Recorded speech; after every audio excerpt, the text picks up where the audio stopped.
दोस्तों 21 अगस्त को नाग पंचमी है और आप में से बहुत सारे लोग ये गलती करते हैं कि नाग पंचमी के दिन जीवित सर्पों को दूध पिलाना शुरू कर देते हैं। दोस्तों इससे भयानक पाप लगती है, आपको सावधान हो जाना है, सतर्क हो जाना है। महाराज आस्तिक मुनि ने सर्पों की रक्षा के लिए नाग पंचमी के दिन उन्हें दूध नहीं पिलाया था, बल्कि उनके शरीर पर दूध को लगाया था। दूध को इसलिए लगाया था क्योंकि यज्ञ कुंड के जो अग्नि हैं सर्पों को नुकसान न कर पाए, इसलिए उन पर दूध लगाए थे, अर्थात सर्पों पर दूध लगाए थे। जीवित सर्पों को दूध मत पिलाना दोस्तों, घोर पाप लगता है, सर्प की मृत्यु हो जाती है।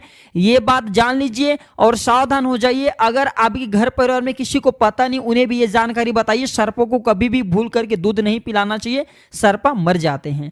तो आई इस वीडियो में मैं आप लोगों को नाग पंचमी से जुड़ी हुई अनेकों उपाय बताता हूं दोस्तों, जो उपाय आप करें और आपको 100% लाभ मिलेंगे।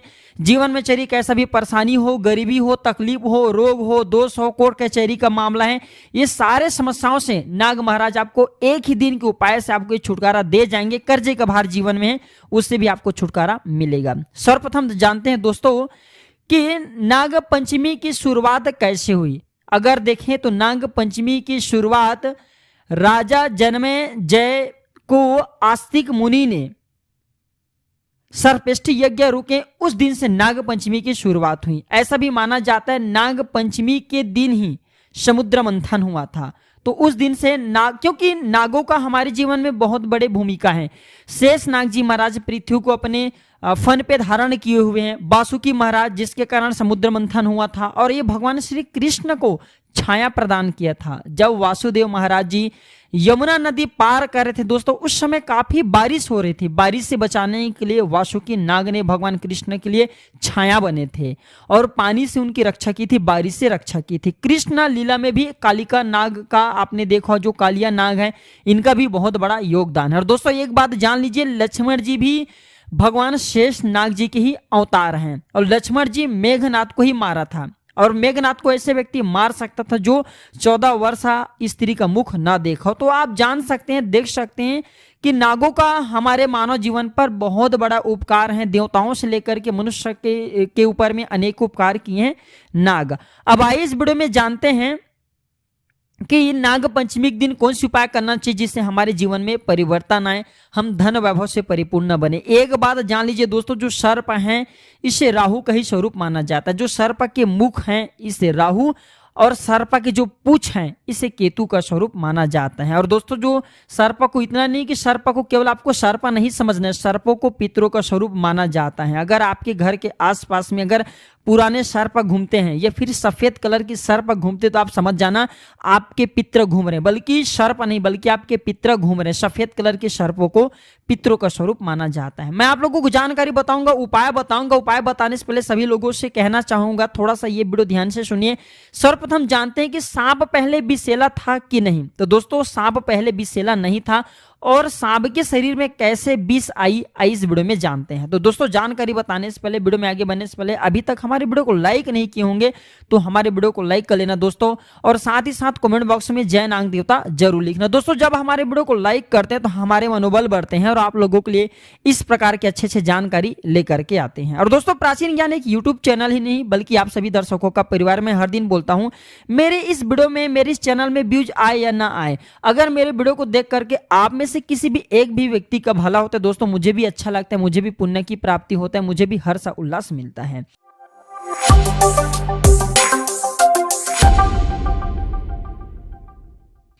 सर्वप्रथम जान लेते हैं कि सर्पों के शरीर पर विष कैसे आए, क्योंकि पहले तो सर्प विषैले नहीं थे। तो पहले सांप बिच्छू में दोस्तों जहर नहीं था। शिव पुराण में कथा मिलती कि पहले सांप विषहीन अर्थात बिना जहर के होते थे। कथा के अनुसार भगवान विष्णु ने देवराज इंद्र को दुर्वासा ऋषि के शाप से अर्थात दुर्वासा ऋषि के श्राप से मुक्ति पाने के लिए असुरों के साथ मिल करके सागर मंथन करने के लिए कहा, और देवताओं को सागर मंथन से निकलने वाले अमृत को लेकर के लालच भी दिया।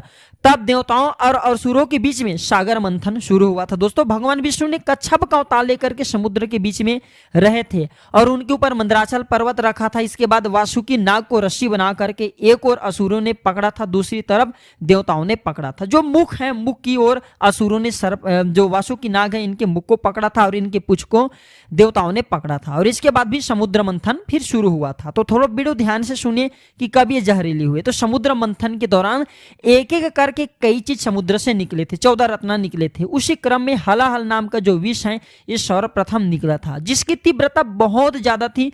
सभी देवता और असुर हलाहल विष के प्रभाव से आहत होने लगे। देवी देवताओं को चिंता होने लगी कि अगर ये भी संसार में रह गया तो कोई भी जीवित नहीं बच पाएगा। तभी सभी देवी देवताओं ने भगवान शिव से प्रार्थना की।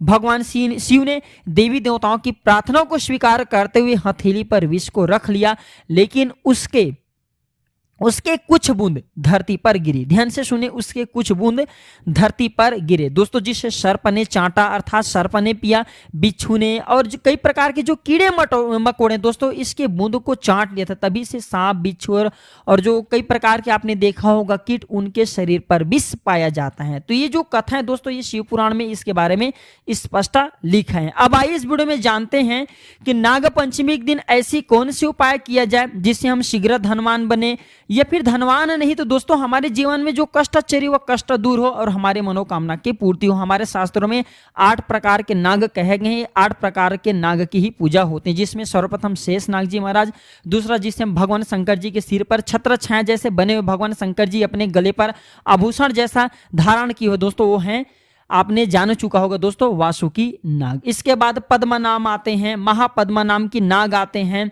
कालिया नाग आते हैं। इनकी हम पूजा करते हैं। क्यों पूजा करते हैं? क्योंकि हमारे लिए देवतुल्य है और ये मानव जीवन में, हमारे मानव जीवन के लिए बहुत सारे ये उपकार भी किए हैं।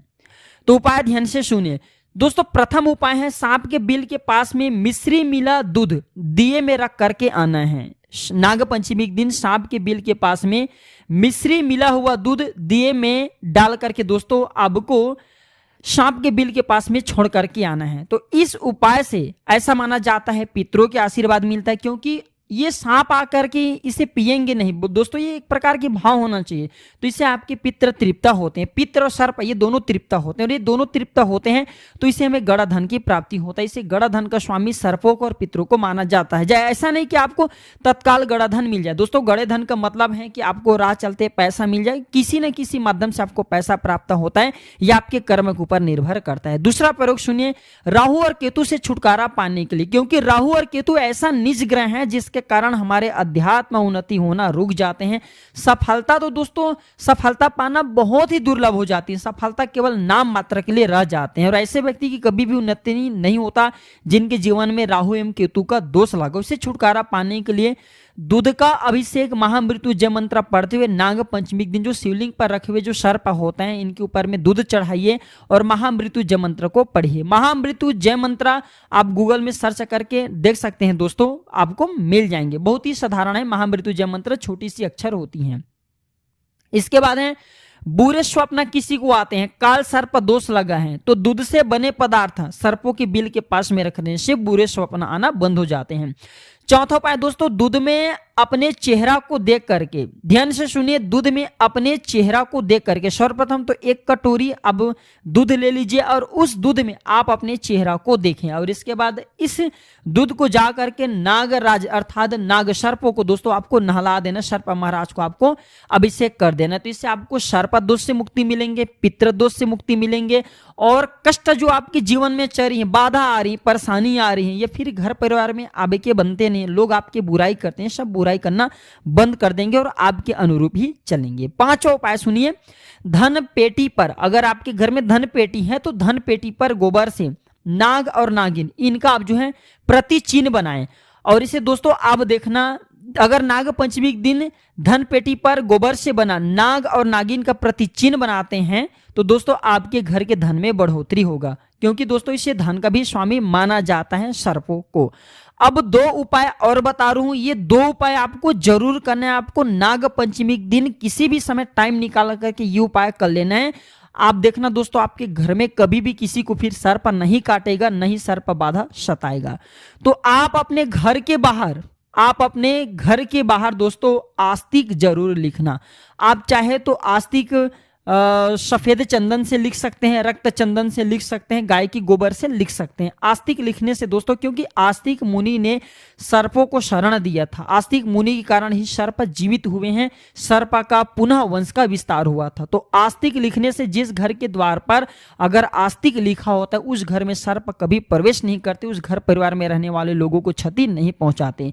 और दूसरा दोस्तों, दूसरा उपाय बताने जा रहा हूं, जो कि सर्प के केचुल अगर आपके पास में है तो इसे छोटे बच्चे को ताबीज में डाल करके नाग पंचमी के दिन पहना देना। छोटे बच्चे को बुरे स्वप्न आते हैं, किसी के नजर दोष लग जाते हैं, नजर दोष लगना बंद हो जाएंगे। जो बुरे स्वप्न आते हैं, बुरे स्वप्न आना भी बंद हो जाते हैं। और आप भी चाहे तो अगर नजर दोष से बचना चाहते हैं तो इसे धारण कर सकते हैं। इसके धारण करने से राहु केतु के प्रभाव भी आपके जीवन में नहीं होते, काली शक्ति आपके बाल बांका भी नहीं कर पाते। तो ये थे नाग पंचमी के दिन किए जाने वाले उपाय, सावधानी एवं नाग पंचमी के दिन क्या करना चाहिए, सारी जानकारी इस वीडियो में बता दिया हूं। ये जानकारी कैसा लगा हमें कमेंट सेक्शन में जरूर बताना। दोस्तों, इस जानकारी को अपने तक सीमित मत रखना, इसे आगे जरूर शेयर करना। आपके एक छोटे से शेयर किसी की जिंदगी को बर्बाद होने से बचा सकते हैं दोस्तों, किसी के लिए अमृत जैसा हो सकता है। तो दोस्तों, परहित एवं जन कल्याण के लिए जिस प्रकार मैं आप लोगों को जानकारी बताता हूं उसी प्रकार दोस्तों आप लोग भी शेयर करें, आपको भी पुण्य मिलेगा। और कमेंट बॉक्स में जय नाग देवता जरूर लिखना। धन्यवाद, नमस्कार।